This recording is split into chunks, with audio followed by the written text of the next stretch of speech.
हैं क्या कोई हुकूमत अपने ही आवाम को लूटने के तरीके बनाती है? जी खिजर याद साहब क्या कहते हैं? दुनिया जहान में होता तो यह है कि टैक्सों के जरिए रेवेन्यू इकट्ठा किया जाता है और स्टेट अमूर जो है उनको चलाया जाता है। पाकिस्तान में अगर रोजगार के टैक्स जमा नहीं होता या लोग टैक्स नहीं देते तो फिर टैक्स डिपार्टमेंट को ख़त्म कर दें और बराह रास्त जो है ना वो टैक्सेशन पर इस तरह से आ जाए। लेकिन इसका नुकसान जो हो रहा है वो ये हो रहा है कि अवाम में हुकूमत की इमेज बुरी तरह से ख़राब हो रही है, जो पहले बहुत ख़राब थी। और ये इस किस्म के कारोबार में पड़ने की बजाय अदारों की इस्लाहात जो है उस तरफ जाना चाहिए। जो बंदा अफोर्ड करता है उससे तो टैक्स लें आप, और जो जिस तरह आपने मोटरसाइकिल सवार की बात की है उस बेचारे से आप क्या निकालना चाह रहे हैं? उसको बिजली पर भी टैक्स आप 35,000 लेने वाला अगर कहना चाहता है तो 100% पूरा पेट्रोल खर्च होता है, बिल्कुल इसी रुपया। तो ऐसे फिर हम करप्शन के रास्ते जो है वो खुद खुलवाते हैं या खोलते हैं। तो रियलिस्टिक होकर सोचना चाहिए। अभी पिछले दिनों मैं कहीं पढ़ रहा था कि जी मुख्तलिफ ममालिक में तेल की कीमतों में इतना इजाफा नहीं हुआ, पेट्रोल की कीमतों में, जितना पाकिस्तान ने जुल्म कर दिया है। तो इसको भी देखा जाना चाहिए। और बुनियादी बात यह है कि हुकूमतों का काम कारोबार करना नहीं होता, हुकूमतों का काम होता है अवाम की फलाह के लिए मौसर इक़दामात करना और अवाम को फैसिलिटेट करना।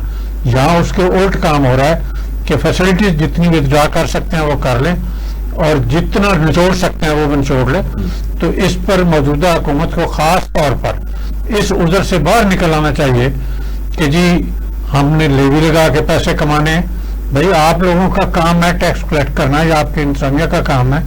आम आदमी जिसके ऊपर टैक्सेबल उसकी आमदनी है ही नहीं, जिसको आप कहते हैं कि वो एग्जम्प्टेड है, उसको आप बहाने से कभी पेट्रोल पर, कभी गैस पर, कभी तेल पर लगा के टैक्स जो है, हम तो जो पानी पीते हैं इस पर भी टैक्स पे कर रहे हैं।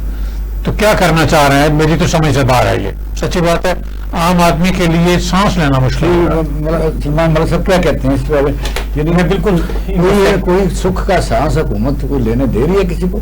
कहीं से नजर ही नहीं। अपने तौर पर जो अखराजात कर रहे हैं कि 10 अरब रुपया पीएए से लिया, 11 अरब रुपया।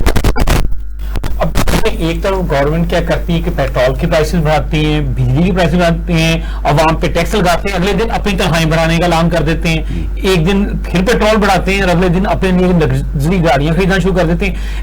मौके पर ही ऐसी हरकत करते हैं कि अवाम पे गालियां लेने का, बददुआएं लेने का कोई मौका ज़ाया ना रह जाए।